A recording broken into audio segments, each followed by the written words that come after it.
तो एमआईएम के लिए हम लोग पूरी मेहनत करेंगे, पूरी कोशिश करेंगे।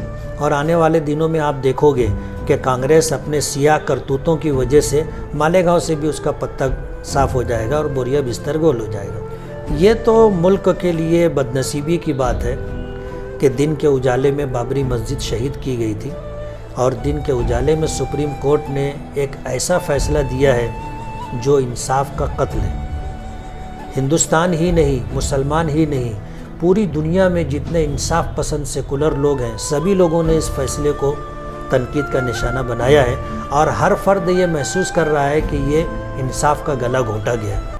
आज के इस खास शो के मेहमान अजीज़ फिर एक बार मालेगांव शहर के विधायक मौलाना मुफ्ती इस्माइल कासमी साहब हमारे साथ मौजूद हैं। कल हैदराबाद चुनाव के रिज़ल्ट आए, बीजेपी ने ज़्यादा ताकत लगाकर जो भी उनके दिग्गज नेता हैं उनको सबको बुलाकर वहाँ पर प्रचार किया।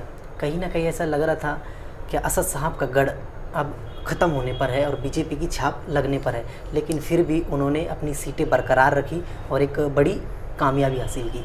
तो आप एक विधायक होने के नाते एमआईएम के क्या कहना चाहें? मुल्क के मौजूदा बदलते हुए हालात में बीजेपी का एजेंडा ये है कि मुसलमान और मुसलमानों की बात करने वाले लोगों को सियासी तौर पर बेवज़न कर दिया जाए।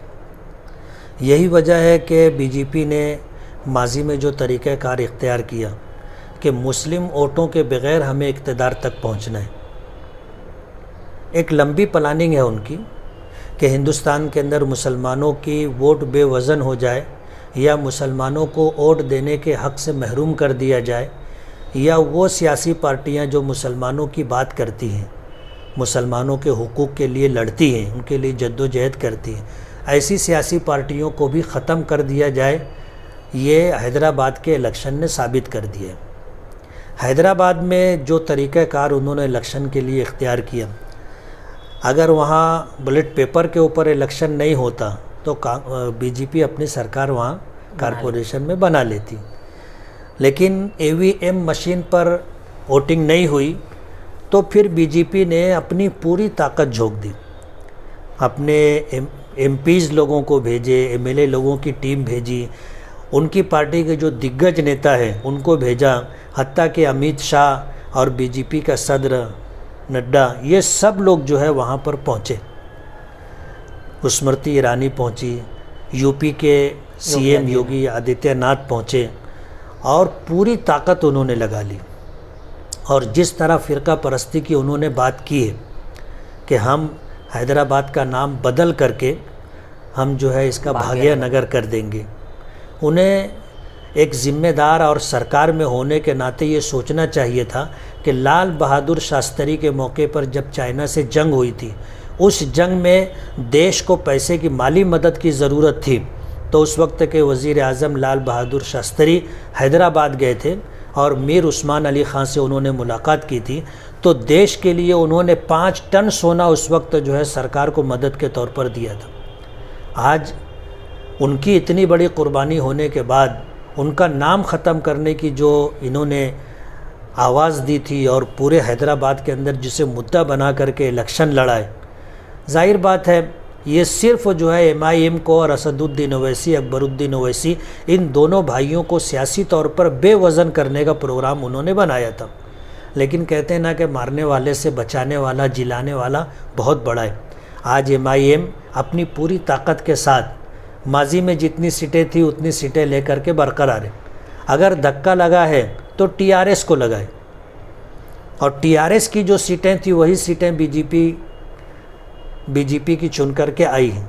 टीआरएस के पास पिछली मर्तबा 99 सीटें थी, उन्होंने अकेले अपनी कारपोरेशन में अपनी सरकार बनाई थी। अब इस मर्तबा जो इलेक्शन हुआ 2016 के इलेक्शन के बाद, अब ये 2020 के इलेक्शन के अंदर जो सूरत हाल है वो आपके सामने है। अल्लाह का बहुत बड़ा एहसान है, करम है, और असदुद्दीन ओवैसी साहब, अकबरुद्दीन ओवैसी साहब और वहाँ के जो उनकी पार्टी के वर्कर लोग हैं, उन्होंने पूरी मेहनत और पूरी कोशिश की, पूरी ताकत उन्होंने भी लगाई जो भी थी। अल्लाह ने इज़्ज़त दी। जितनी सीटें माजी में थी 44 या 43 सीटें थी, अभी भी उतने ही कारपोरेटर चुन कर के आए।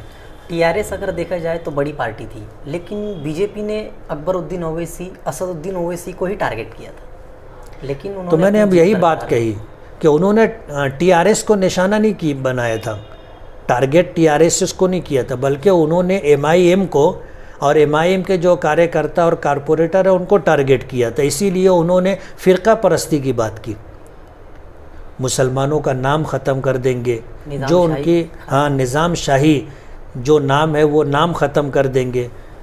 तो ये सारी चीज़ें जो निज़ाम सरकार ने अपने ज़माने में की है उसको मिटाने के लिए, उनका नाम मिटाने के लिए कोशिश हो रही है। इसीलिए उन्होंने, बीजेपी ने एमआईएम को टारगेट किया था। हम तो अल्लाह का बहुत शुक्र अदा करते हैं कि पूरे मुल्क के अंदर जो एमआईएम पर इल्ज़ाम लगता था कि ये बीजेपी की बी पार्टी है, आज हैदराबाद के इलेक्शन ने बता दिया कि हमारा बीजेपी से कोई ताल्लुक़ नहीं, बीजेपी हमारी दुश्मन है। और एमआईएम को हैदराबाद से ख़त्म करने के लिए, उखाड़ फेंकने के लिए मोदी से ले कर के उनके ज़मीनी लेवल पर काम करने वाली जितनी भी उनकी टीमें हैं, सारी टीमों ने अपनी मेहनत की, अपनी पूरी ताकत झोंकी एमआईएम को ख़त्म करने के लिए। हैदराबाद में तो एमआईएम ने पूरी सीटें हासिल की, मेहनत की। अब कुछ महीनों बाद, चंद वक्त बचा है कि मालेगांव शहर कॉरपोरेशन का भी चुनाव है, और एमआईएम की अगर बात की जाए तो काफ़ी अच्छी जीत आपको हासिल हुई थी। तो आप किस तरह से अब काम करेंगे कि ज़्यादा से ज़्यादा सीटें आना चाहिए और मेयर एमआईएम का बैठना चाहिए?